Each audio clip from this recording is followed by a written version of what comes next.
Hello there, listening audience. This is Michael Cross here with another episode of Unlock the Door Radio on UCY TV.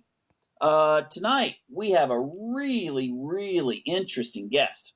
He is a professor of psychiatry and human behavior at the School of Medicine, the University of California. He's done a lot of research on how the brain works, but also he's noted for a lot of information in regards to psychopathology. And that is none other than James Fallon. Hello, James. Michael, it's good to be here. How you doing? Oh, excellent. Just enjoying the summer weather.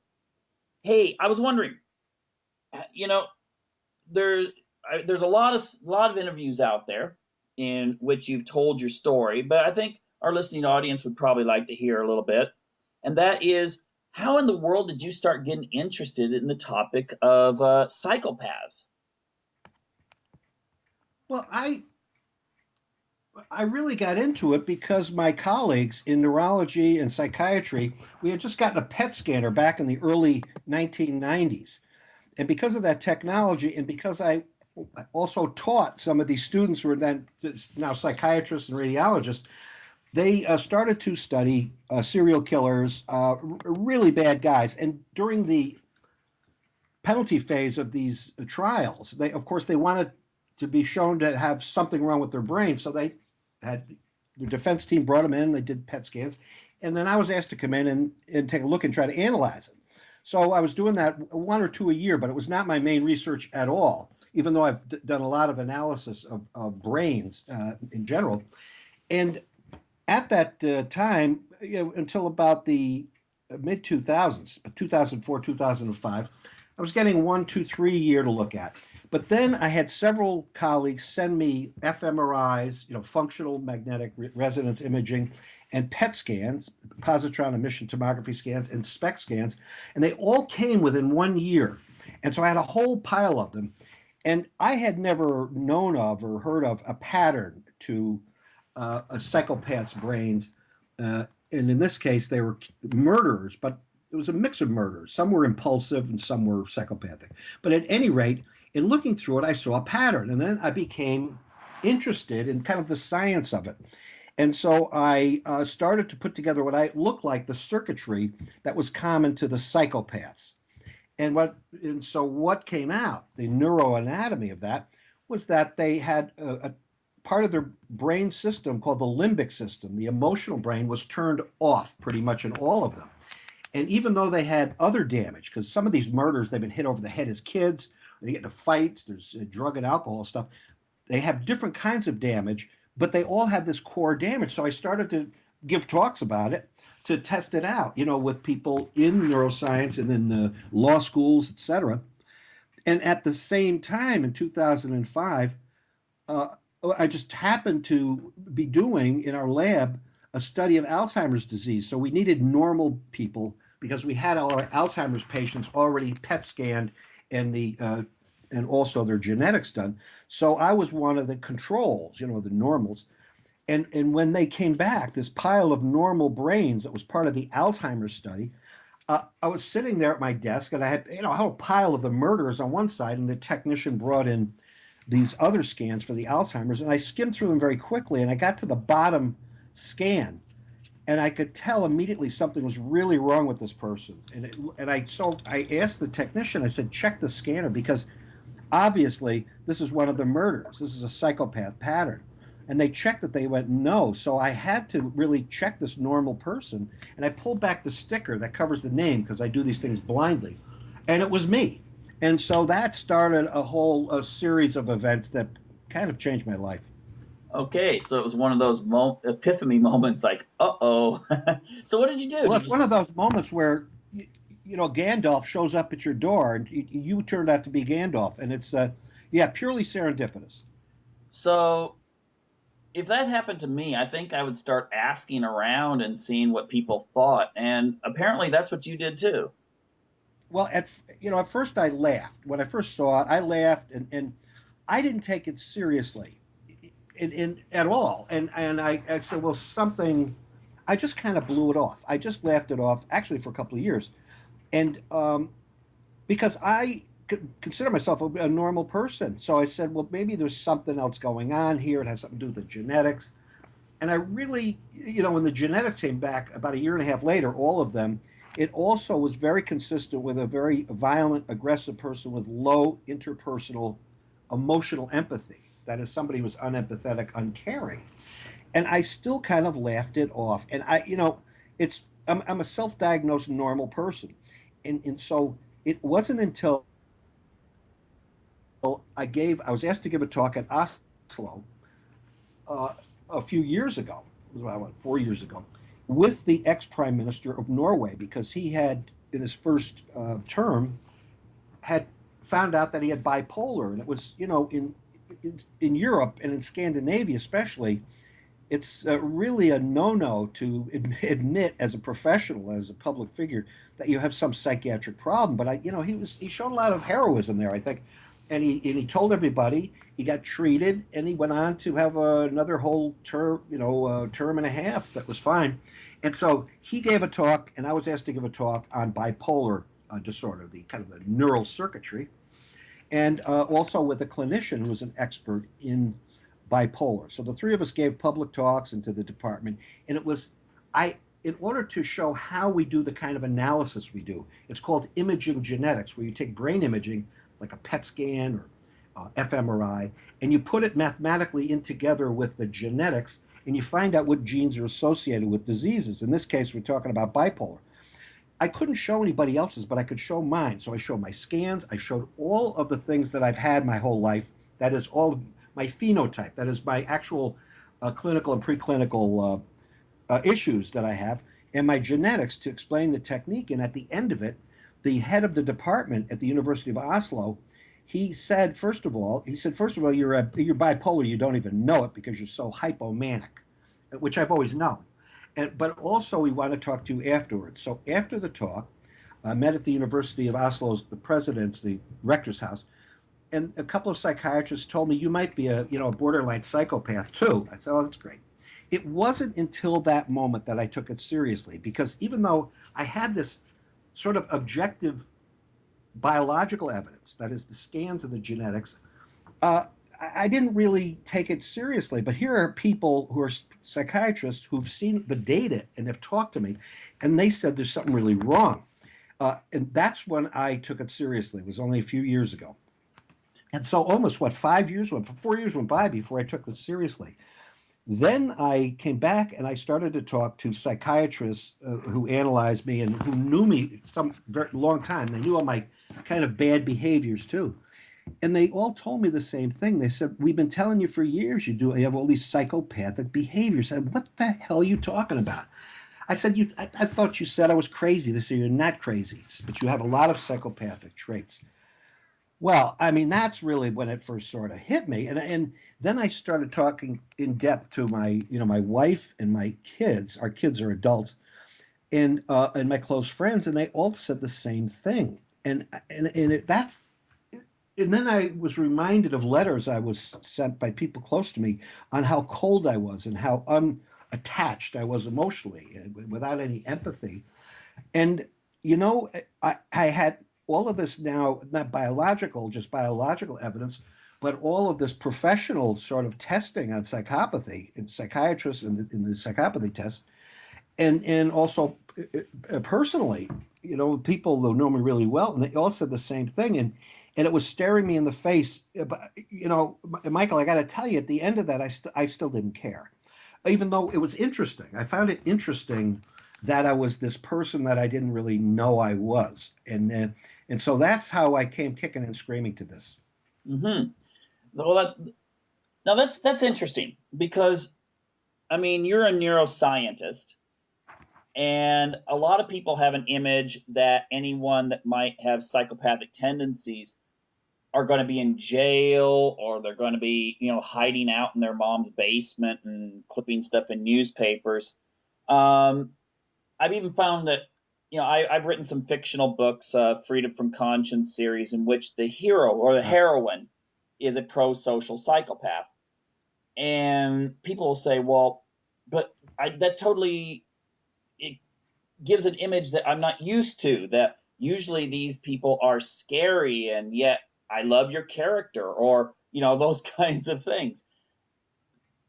Well, What most would you real say that there's psychopaths. an even divide? Is there, like, if you use the term pro-social and antisocial psychopaths, Right. um, what's the percentage breakdown? Do you know, or are there a lot of people out there that people have as their favorite actor or actress or professor or politician that are probably psychopaths?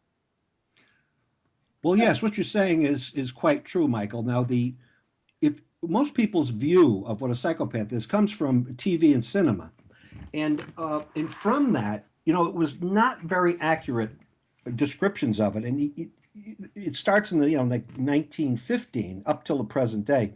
It's not until the past about 10 years have there been really good descriptions, and especially in the last 5 years, of what real psychopaths are.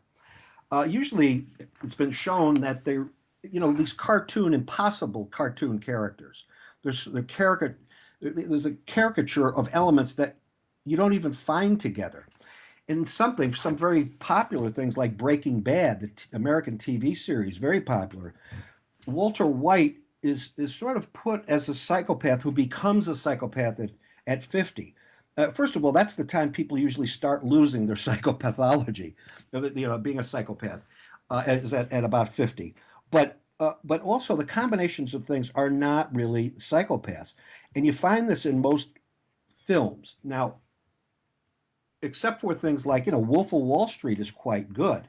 One of the old ones, an old French film, uh, actually an old German film, was M. With Peter Lorre. That's a pretty good portrayal. That was back in the 1930s of a psychopath, and but most of them are these snarling. Some of the older depictions, these violent, sort of quite overtly evil, if you will, uh, characters that are really not typical of your average, your real psychopath. And a lot of them that have been shown from the 1970s, 80s, and even 90s are what they have antisocial personality disorder. ASPD is recognized universally as a real psychiatric disorder. A psychopath is not, and certainly not a sociopath. So they're not real disorders, but ASPD, antisocial personality disorder, about half of the psychopaths you see in film have that. Now, ASPD can be part of being a psychopath, but it's not really core psychopathy. Also, the criminality part of a psychopath is not really a core feature. Now, if you look at the different aspects of it, you have separated into what would be, there's Hare's designation. Now, Hare's designation has different parts, two different factors, plus this kind of third factor that's included. And so the first factor for Hare, which is the one most used in forensics and you hear most of, and it was created on a prison population, first of all, of men. But the first factor has two parts to it. One has to do with the interpersonal relationships you have. And that is, people who have this superficial charm, they're glib, and they're very narcissistic.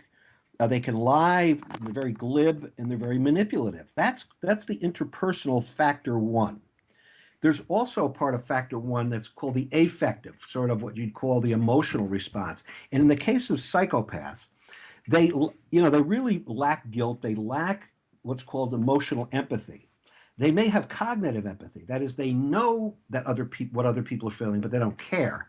The caring and the feeling of that is called emotional empathy, and it's the one you want in a mate and in a friend.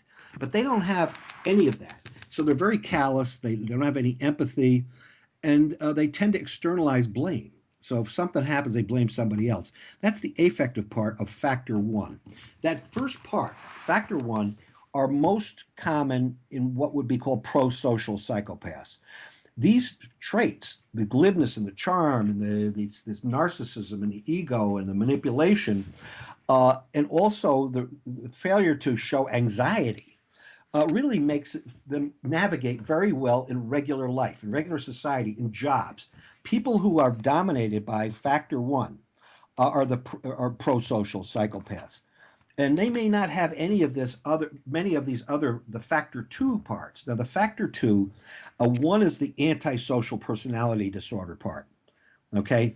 And that overlaps a lot with criminality and is really universally nasty. It's not pro-social at all. It's dangerous. People don't like it.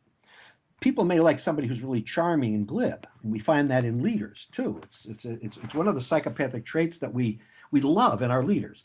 But antisocial ones, where it's very poor behavioral controls, they're very early on in their life, even before they're 10, will start getting into trouble, and they start to sexually abusing, let's say, little girls, and also cruel to animals. That sort of antisocial stuff is a really part of it. But there are psychopaths who don't have that, and they don't have the criminality. The other part of factor two is called lifestyle. And these are people who are impulsive, they're kind of irresponsible in their behavior, and they kind of wander through life. They don't really, these kind of people have a hard time holding down real jobs. And so prosocial psychopaths are just happy-go-lucky guys that are kind of in and out of jobs. They may be full psychopaths, and they may have these lifestyle problems. And they're kind of parasitic. They may keep moving in with different people, and they suck off of people, and they're very parasitic. And they don't have any long-term goals. But core prosocial psychopaths don't have that. They don't necessarily have that. And then there's these other parts of the psychopathy that are not part of factor one or factor two. They're called just other items. And these are people, in males usually, very promiscuous, sexually promiscuous, and they're very, they can't keep relationships. They keep hopping from one person to another. And you might find that in both men and women. So at any rate, you can have these pro-social people, and those are the ones most likely to be around you and live their whole life without getting caught or being identified as a psychopath, because they can be so charming.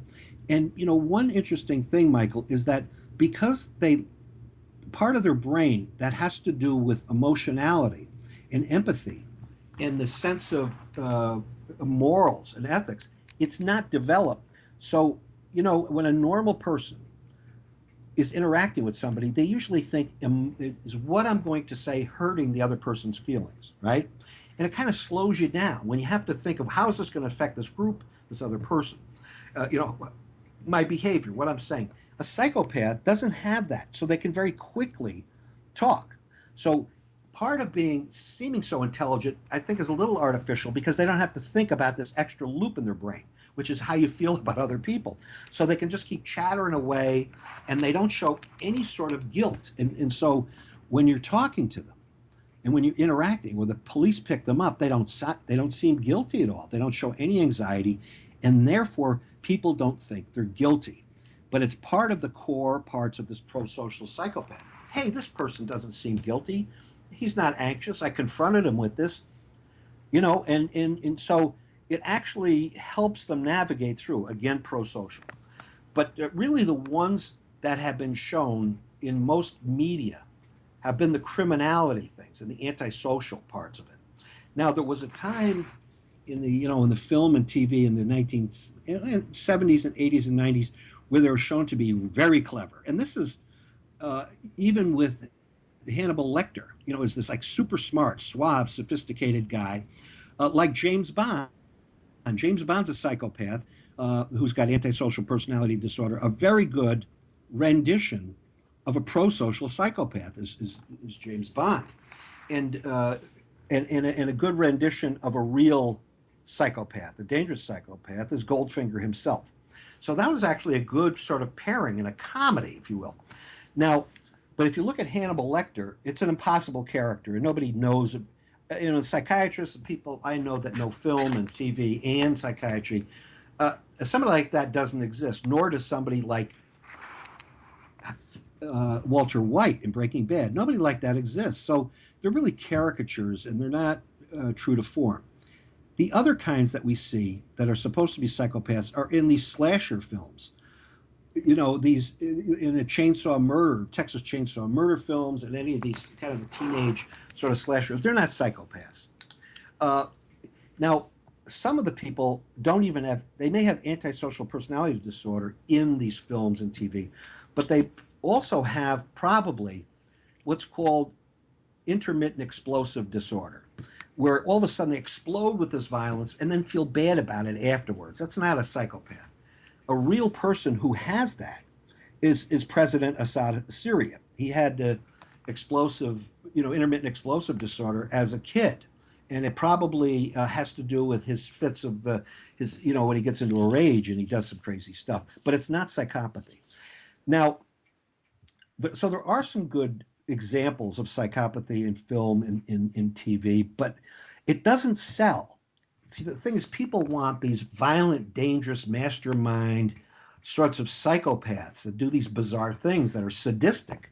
There's nothing in psychopaths that it says that you have to be sadistic. Sadism isn't part of it.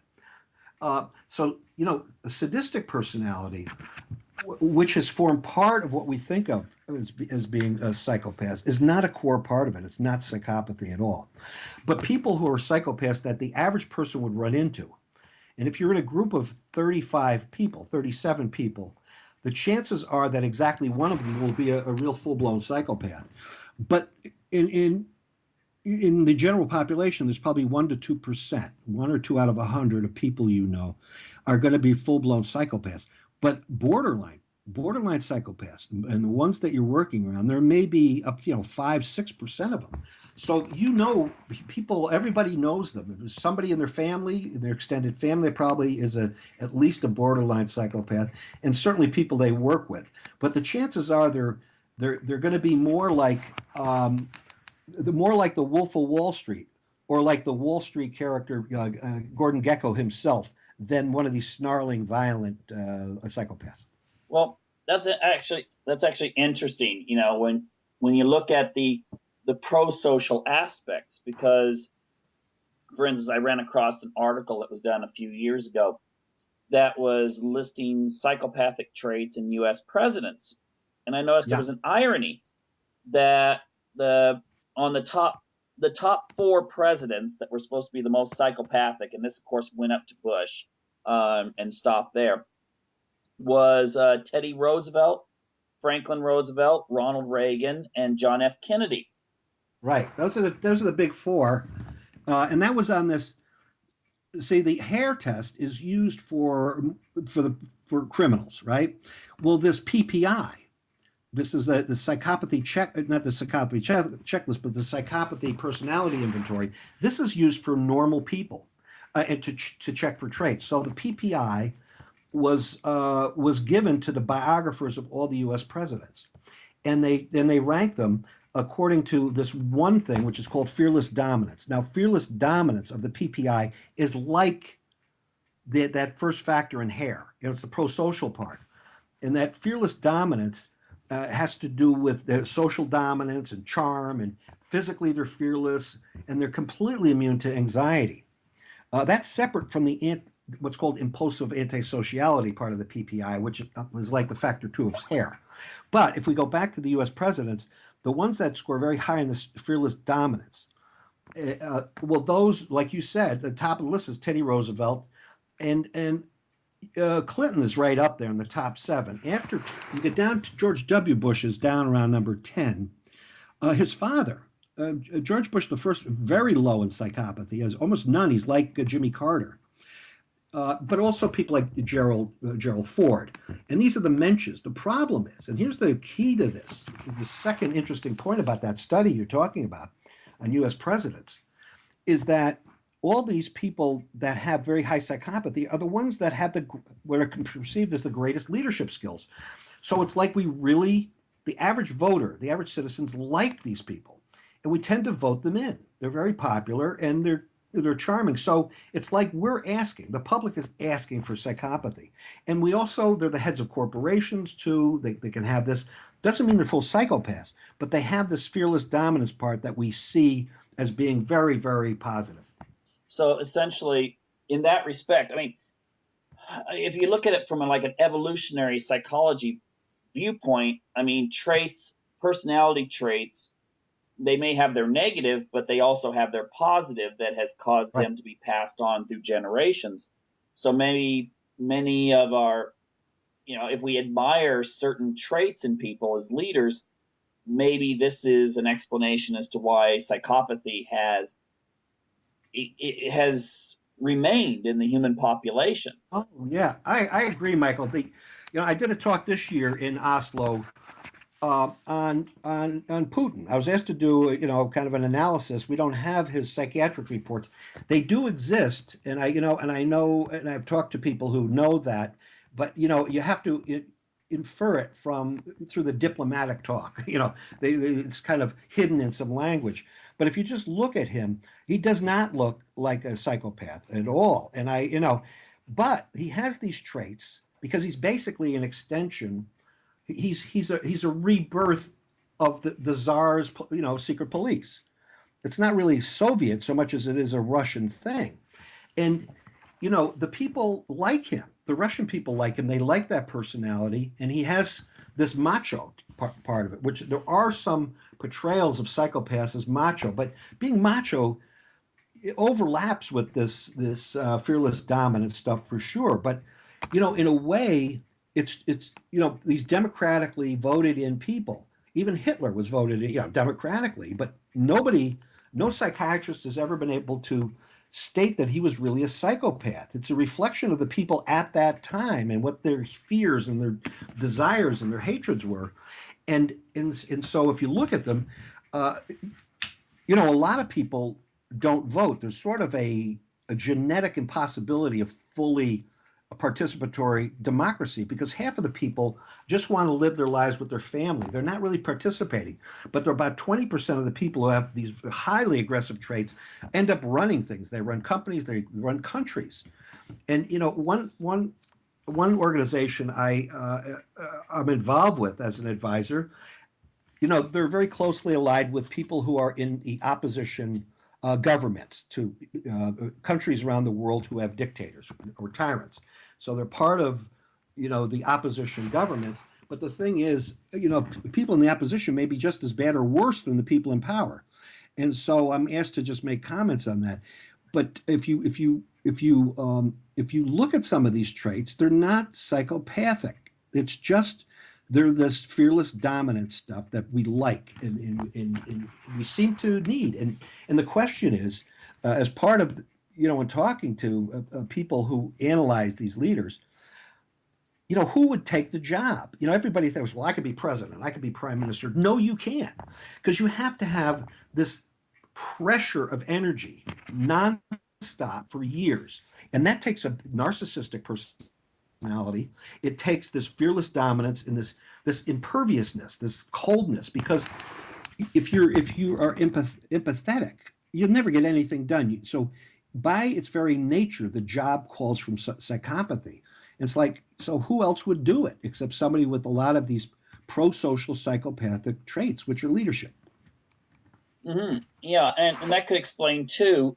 I mean, if there is a certain impulsivity that's associated with it. I mean, I know that during the late 90s, there was a whole bunch of scandals. Well, there was the Bill Clinton one with Monica Lewinsky, but there was others as well in both parties.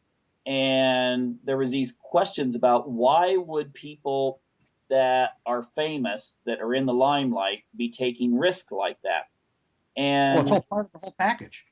Yeah, I mean, yeah, you can't if you want someone who's going to be an administrative type, like you kind of say, like a Gerald Ford or a first George Bush, they're probably also going to come with all the nice stuff about being loyal to their wife and not taking risk and things.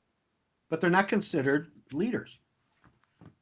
And so with leaders, now the Russian people tend to accept that. If they, in the times where they said, that the Russian president had all these affairs, a lot of the Russian people would say, that's great. We need somebody strong. We need somebody aggressive. We need somebody who can have sex with a lot of people. Well, this is a true reflection of, I think, the evolution of humans. There was always a small group of people, maybe 20%, that had these traits that also were able to go across to the other side of the mountain, leave their group, and have sex with as many people as they could. Genghis Khan, all the way to many, probably throughout history, and so they're aggressive this way. But to ask, usually people want to have impossible people.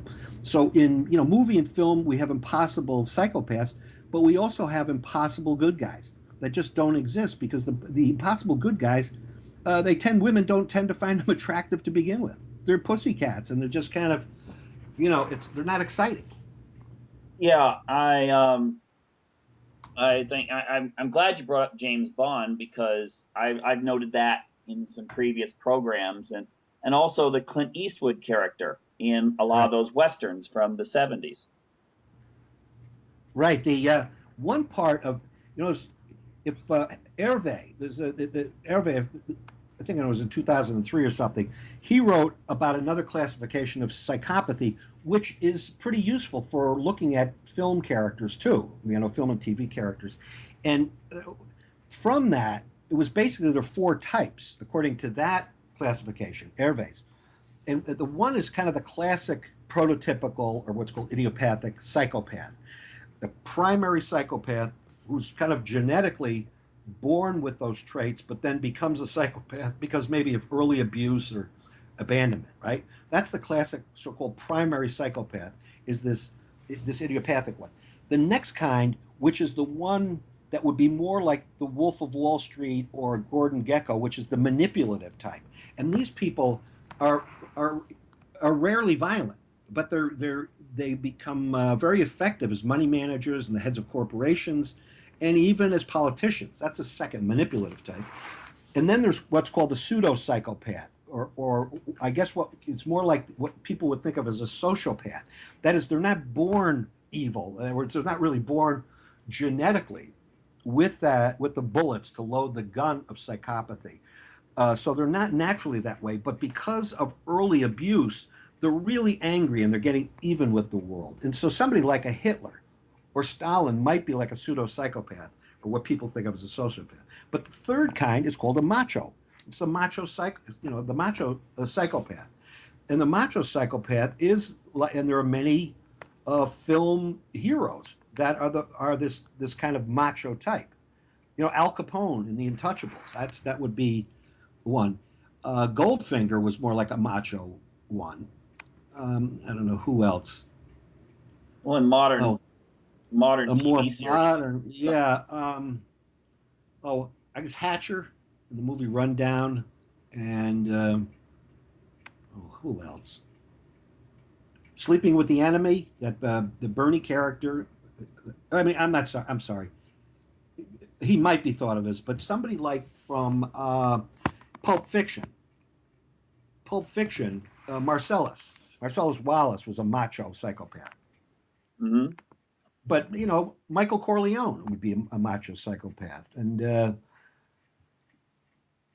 who else?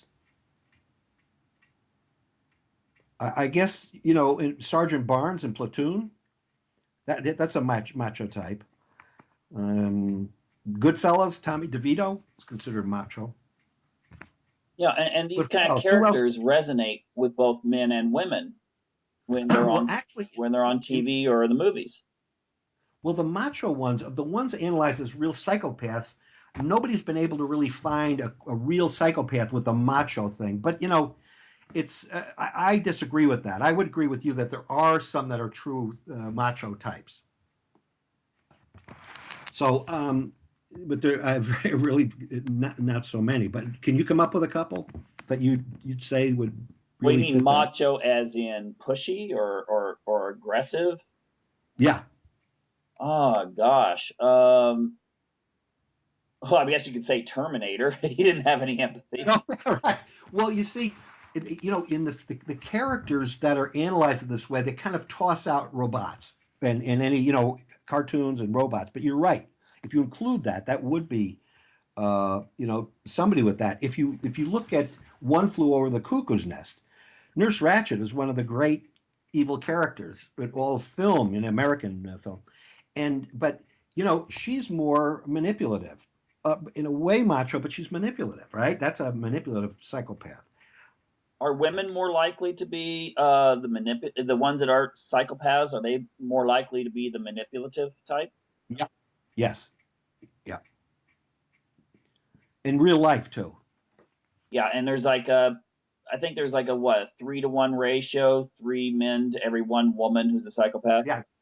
two or three to one men over versus women psychopaths in the population. Do you think there could be a problem? I've heard this before. I don't know if it, I just wanted to ask your opinion that some borderline, women are often diagnosed with borderline, and that Yeah. some borderlines are actually psychopaths, but psychiatry is still kind of is affected by the cultural idea that, well, femininity and psychopathy don't go together. Well, Michael, you are in the know, man. You know what you're talking about. That is true. It's there's in psychiatry there is the suspicion that there are this group of murderers, and especially found in women. There's first psychopaths or ASPD, really antisocial personality disorder, but then for women, borderlines, and fatal attraction. Glenn Close's character, that's a borderline, and these people that are that either they love you, then they hate you, they're very attached, they become disappointed and everything. They can be very manipulative, and they're bored. Many of them are also they're borderlines, but it is maybe the expression, like you're saying, of psychopathy in women because they won't use the other traits as much. Now, this is one of the problems with the term psychopath and why it's not accepted by psychiatrists as a thing, because it overlaps with too many other personality disorders and traits.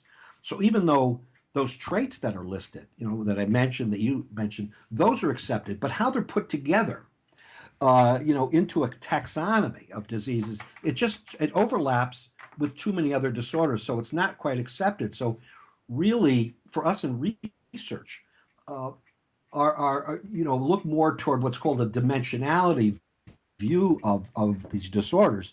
So we take the traits and score them like a 0 to 10 or 0 to 5 scale, and then we use those traits and statistically align them with different genes, different not only behaviors but also their background and their diagnosis, and that's much more fruitful and much more repeatable than this categorical sort of definition of are you a psychopath or not, or are you a pro-social psychopath, because you're talking about people with clusters of traits, and of course you can mix and match these. So this whole way of looking at psychopath as a categorical thing is coming into more and more doubt, but it's so much part of present day thinking and in the culture and in the medical insurance and in psychiatrists minds, in the public's minds, and in the court system.